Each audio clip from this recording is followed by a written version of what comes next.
Yaa jiruu gabrummaa biyya sammuu nu nyaattee biyya teenya nu jibbisiiftee biyya meeqa nu qaxxaamursiiftee afaan qurxummii nu buuftee biyya namaa keessatti dhukkee nurraa kaafte. Ilmaan lammiitii yaa kan jirtanu biyya jireenyi qaala'us biyyuma nu wayya hin deeminaa biyya jiruun biyya alaa yoomuun dhabu laala.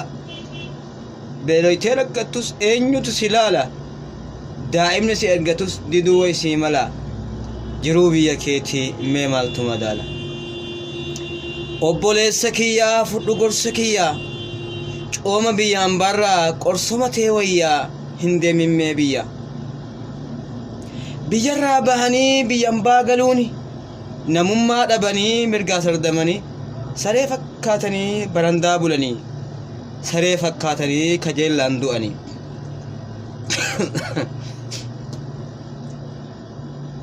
Daawwattootaaf kabajamtoota jaalatamtoota Gobeellee Show qophii garaagaraa bohaarsoo dinqisiisoo fi gammachiisoo ta'u qabateetu dhufa.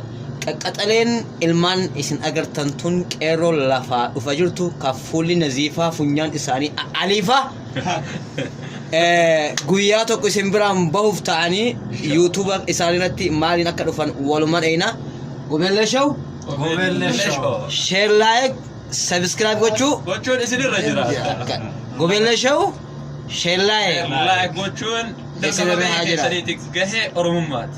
Ulfaadhaa Gobeellee Show hordofaa waa hedduu qabaa. Waa helli Gobeellee Show qulqulluutu ni jira. Akkasuma Oromiyaa General Media OGM ni jira.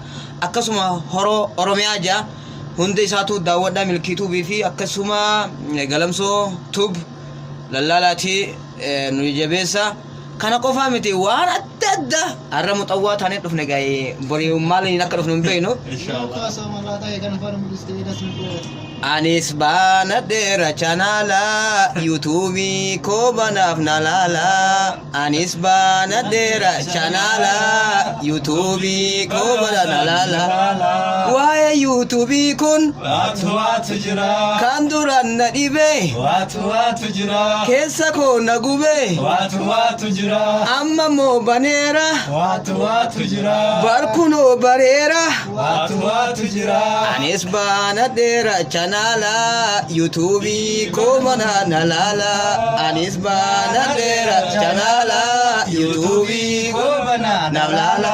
Waa'ee yuutuubii kun waatu jira kan duraan na dhibee waatu jira keessa koo na gubee waatu jira amma moo bareera waatu jira barkunoo baneera waatu jira. Akka itti bashannantaniif bohaarsitan abdiin qabna.